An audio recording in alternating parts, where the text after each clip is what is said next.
Beleza, pessoal, vamos voltar aqui então pro aulão do Enseja, certo? 2018, partindo aqui da parte de física, pessoal, levando em conta o mesmo raciocínio lógico que eu levei ali para levantar as temáticas da matemática, baseando-se então nos assuntos cobrados pelo Enem, certo? Para a prova do Enseja 2018. Antes da gente começar a entrar na parte de fórmulas e tudo mais, vamos só entrar na máquina do tempo primeiro e voltar um pouquinho ali para 250 a.C., falar de Aristóteles. Para muitas pessoas é bem comum esse nome por conta do estudo ali da filosofia. As aulas de filosofia comumente se referem muito a ele, porque ele foi um filósofo grego muito importante que viveu ali 250 a.C. E qual foi a importância então do Aristóteles para o mundo da física? A gente sabe, pessoal, que a física ela origina-se ali da filosofia.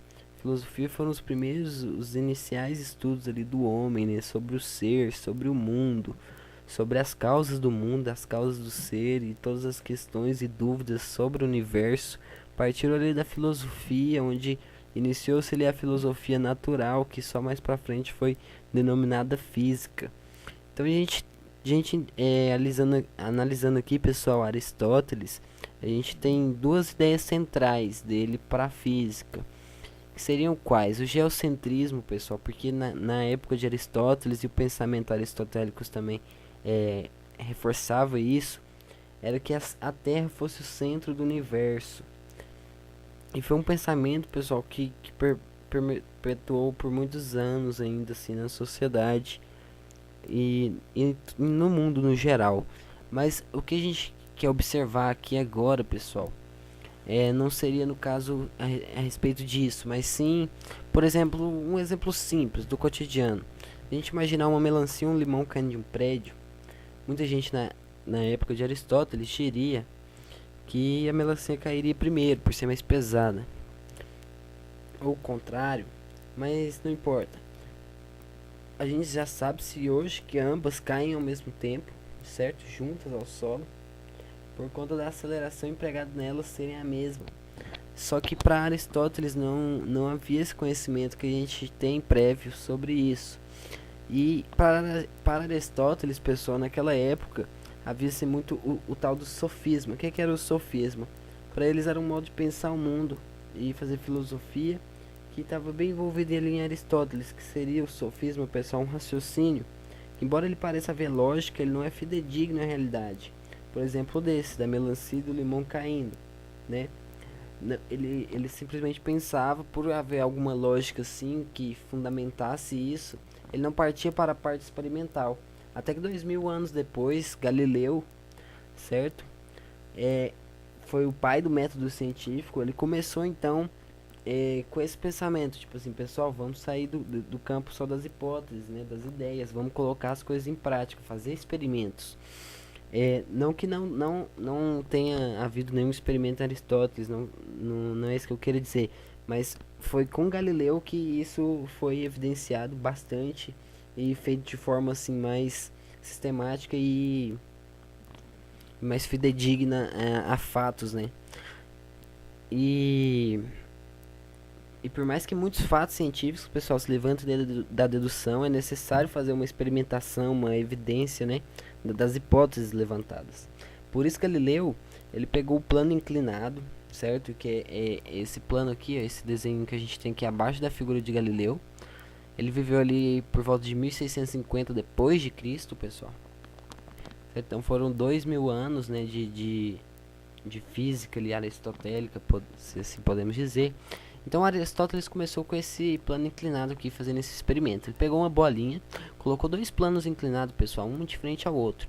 Ele soltava essa bolinha, pessoal, do topo aqui de um plano. E ele observou que a tendência dela era parar bem próxima à altura de que ela foi soltada, né? Ela foi soltada nesse plano aqui. Opa. E ela percorria esse espaço e tendia a parar nessa linha aqui, que condiz à mesma altura em que ela foi solta, né? E ele então foi pensando, vou né, vou vasculhar mais isso aqui, ver como isso aqui funciona. Ali para Aristóteles, no pensamento aristotélico, seria então como se a segunda lei de Newton, pessoal, que, né, que a gente conhece como força igual a massa vezes a aceleração, fosse força igual a massa vezes velocidade. E é algo que a gente vai ver melhor aqui em Galileu e Newton também, que não é assim. Ele continuou então a fazer esse experimento, pessoal, e foi diminuindo ali o plano, né? E foi soltando e ele viu que a bola ainda tendia a chegar à mesma altura ali, a mesma linha da altura em que ela foi solta. E ele foi polindo a bola e pra tirar o atrito, entendeu? Polindo a bola e o plano, até que ele chegou nesse terceiro item aqui, nessa terceira tentativa, ele imaginou algo sem o plano. Então ele pensou ali, quando menor ou até mesmo inexistente as forças de resistência, sejam elas de atrito, força do ar, a bola tenderia a ter um movimento, né, uniforme e contínuo. Uniforme, isso foi redundante, mas um movimento ali, né, que só pararia se alguma força impedisse, se alguma força fosse aplicada para que essa bolinha ou mudasse a trajetória ou parasse, perdesse essa possibilidade dela de movimento. No caso, é papel fundamental que era esse das forças, né, de atrito. E foi assim que então partiu o início ali do pensamento inercial, pensamento de inércia. E a gente chegando aqui em Newton, que vai evidenciar melhor essas ideias, pessoal, onde ele formulou as três leis, que a primeira é essa da inércia, partindo daquele pressuposto ali que a gente levantou em Galileu, que todo o corpo continua em seu estado de repouso, ou então de movimento, pessoal, uniforme, em uma linha reta, assim como a bolinha ali, a menos que ele seja forçado a mudar aquele estado por forças imprimidas sobre ele, né? Então, forças terceiras, pessoal, forças que não estão na bolinha, só apenas elas poderiam ou forçar que a bolinha parasse, ou então que ela aumentasse sua velocidade. E aqui a gente já começa a ter uma ideia, então, pessoal, de que a força, ela, como eu poderia dizer, ela está ligada à velocidade, mas essa variância que tem ali da força, a gente aplicando a força em um objeto e fazendo com que essa velocidade mude, ela muda justamente porque a força ela gera aceleração. E é a aceleração então que ela é capaz de causar essa mudança de velocidade. E foi ali então que na segunda lei Newton descreve que a força é igual a massa vezes a aceleração. E tem ali também a terceira lei, pessoal, onde ele fala que toda ação é sempre oposta a uma reação igual. Vamos ver melhor isso aqui nas fórmulas. Por exemplo, velocidade média. A gente sabe se ali que a velocidade média de movimento uniforme vai ser essa variação, pessoal, da posição, certo? Seria posição final menos a inicial, dividido pela variação do tempo final menos o inicial. Assim também para a aceleração, pessoal, só que isso do movimento uniforme. Pois no uniforme não há na variância de velocidade, a velocidade é constante. E aqui a gente tem a função horária da posição, também comumente chamada, pessoal, de só sorvete, que é a posição final igual à inicial, mais a velocidade vezes o tempo. Vamos entender melhor aqui esses conceitos, né, esses levantamentos aqui de ideias que fizemos anteriormente, trabalhando aqui em questões. Essa questão 2, por exemplo, pessoal, fala sobre um gráfico, né, que ilustra o canadense que ele é maratonista, né? Ele tá ali correndo 100 metros rasos nos Jogos Olímpicos de Atlanta. Beleza. E eles perguntam qual intervalo de tempo é maior a aceleração média do atleta. Então, a aceleração, pessoal, como a gente viu anteriormente, é ela que causa a variação da velocidade. Então, a gente vai observar aqui, pessoal, que onde tivemos maior pico de velocidade, de diferença de velocidade, seria aqui de 0 a 1 segundo. Que a gente tem aqui a velocidade inicial até a final são 5 metros por segundo. Enquanto aqui no outro caso, pessoal, de 3 a 4 segundos, a gente tem apenas uma velocidade final. Então aqui menos inicial, 12 menos 10, apenas de 2 metros por segundo. Então o maior pico de aceleração é onde, nesse gráfico aqui de velocidade por tempo, tiver o maior índice, o maior número de variação de velocidade, pois como vimos anteriormente, o que faz a velocidade variar não é que a força ela cria essa aceleração, e a aceleração que causa essa variância de velocidade, essa mudança de velocidade.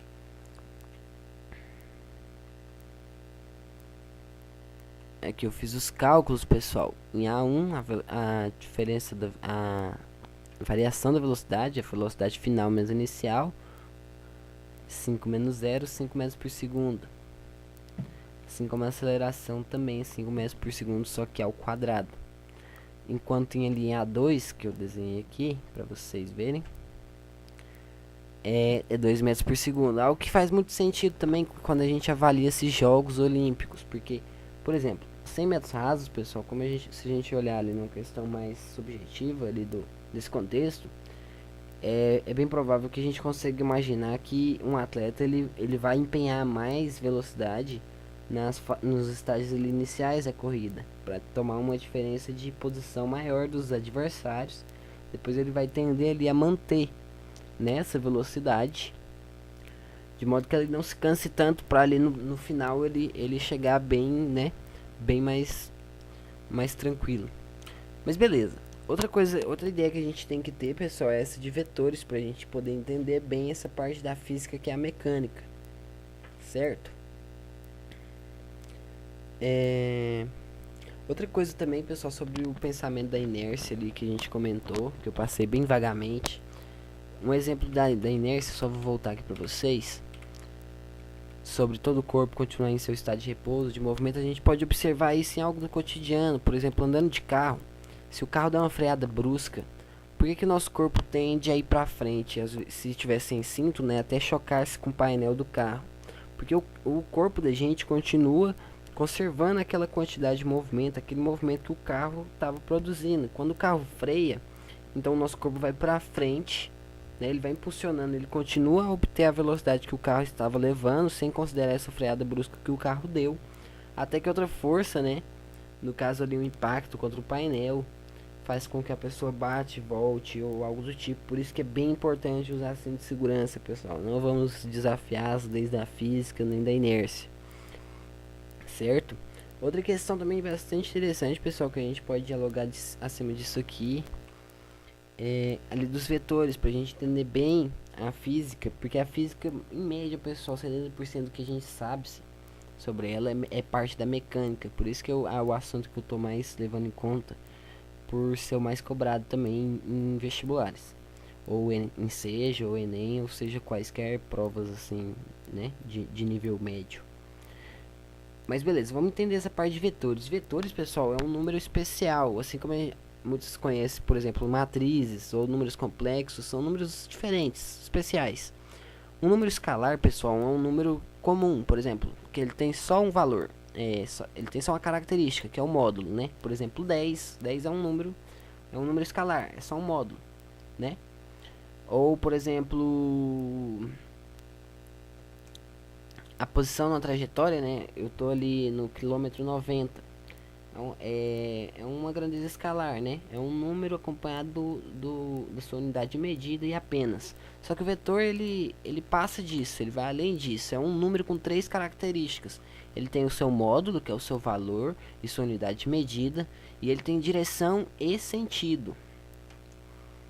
A direção ela pode ser horizontal ou vertical. O sentido pode ser para cima, para baixo, para esquerda ou para direita. Então, grandezas vetoriais são grandezas que são de 3 características. Por exemplo, velocidade, força se enquadram nisso aqui. Vamos olhar aqui essa questão 10 do INSEJA 2017, pessoal. Ele fala aqui sobre acidentes no trânsito, como eu estava falando sobre a importância do cinto de segurança. É algo comumente que se cobram nas provas. E vamos voltar aqui então para o conteúdo, para esse exercício. A distância percorrida por esse automóvel enquanto o motorista está distraído, lendo a mensagem. Ele diz que a maioria dos condutores submetidos ao teste levou 2 segundos para ler uma mensagem. E 2 segundos, ele quer saber quanto o automóvel percorreu em 2 segundos, estando a 108 km por hora. Então a gente vai fazer aqui, pessoal, a gente vai para a função horária da posição, a fórmula que eu apresentei para vocês agora há pouco. Essa posição final, que é esse S, pessoal, é o que a gente quer saber. Enquanto esse S0, pessoal, é a posição inicial. Ele saiu de 0 km, né? Porque o enunciado não nos disse nada a respeito do quilômetro que ele partiu. Então a gente vai considerar aqui como 0. O S final é o que a gente quer saber. E antes da gente fazer essa conta aqui, pessoal, a gente tem que transformar esse quilômetros por hora para metros por segundo. Porque o Sistema Internacional de Medidas que a física adota, geralmente usa-se mais metros por segundo para velocidade, segundo para tempo, e entre outros. Então, para a gente modificar isso aqui, pessoal, 108 km por hora, para a gente saber quanto vale isso aqui em 30 metros por segundo, a gente divide por 3,6. E o contrário, para saber quanto metro por segundo vale em km por hora, a gente multiplica por 3,6. Fazendo essa mudança aqui, essa transformação de unidade de medida, pessoal, a gente vai ter que 108 km por hora vale em 30 metros por segundo. E basta a gente jogar lá na fórmula, então, que S igual a S0, que é a posição inicial. A gente risca, né, que vale 0. A velocidade é 30 metros por segundo, vezes o tempo, que está em segundos já, então tá favorável à nossa unidade internacional de medidas. E a gente só multiplica ali, então, 30 vezes 2 dá 60 metros. Beleza? E a gente voltando aqui, seria a alternativa C, na questão 10. Antes de a gente chegar no final aqui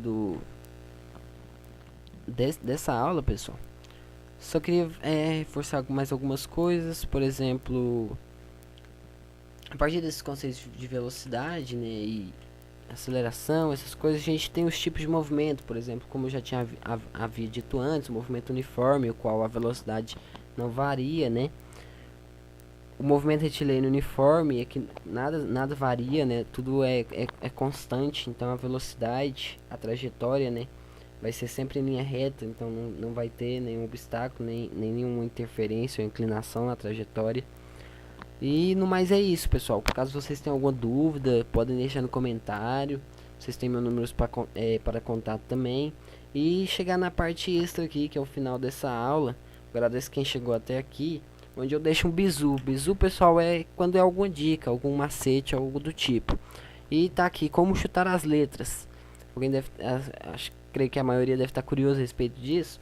Mas como eu disse no começo lá da série das aulas, né, pessoal, ali nas aulas de matemática, são 120 questões à prova, certo? Se a gente dividir então em 4 tópicos, que são matemática, ciências humanas, ciências da natureza e linguagens, acaba que, como funciona? Claro que a elaboração das questões é por um grupo de pessoas, só que na hora de separar ali, né, por quantidade de alternativas, ou qual alternativa vai ser a questão certa, é feito por computadores. E computadores, máquinas, pessoal, elas seguem padrões. E qual que é o padrão então que ela segue? Ela tenta ali ser o mais parcial possível e distribuir de uma maneira que seja mais igualitário, quantidade de alternativas para a quantidade de questões, certo? Então, se a gente pegar aqui 120 questões dividido por 4 alternativas, A, B, C, D, então a gente vai ter que, de 120, né, para 4, vamos ter 30 questões a cada alternativa. Então qual que é o macete? Se você já fez algumas questões ali que você julgou fácil, porque o importante é não perder tempo. Se você viu uma questão ali que você tá travando muito, é melhor pular ela, fazer a próxima, e depois você vê que sobrou um tempinho, você volta nela de novo. E a dica é mais para quem tá nesse contexto, tá nesse caso. Caso tenha, por exemplo, ali umas 5 questões ali que você travou, né? Achou difícil, mas você já fez o restante da prova praticamente. Você avalia ali então quantas alternativas você marcou para cada questão. Quantas questões você marcou para cada alternativa, né? Seria o contrário. Por exemplo, caso você tenha marcado já 30 questões, você tem marcado a letra A na prova num todo.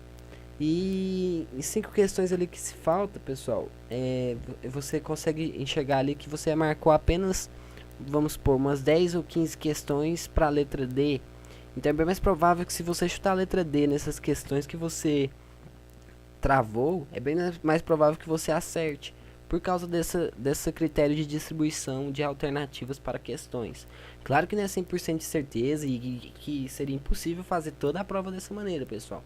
Mas é só uma dica, um macete que talvez possa ajudar você lá nesse momento, quando você travar, ver que chegou em um ponto ali que está indo além do conhecimento que você teve prévio, né, à prova. Mas no mais é isso, eu espero que possa ter ajudado de alguma forma. Caso vocês tenham alguma dúvida, pode deixar nos comentários. E bons estudos, boa prova, sucesso a todos. Valeu, abraço.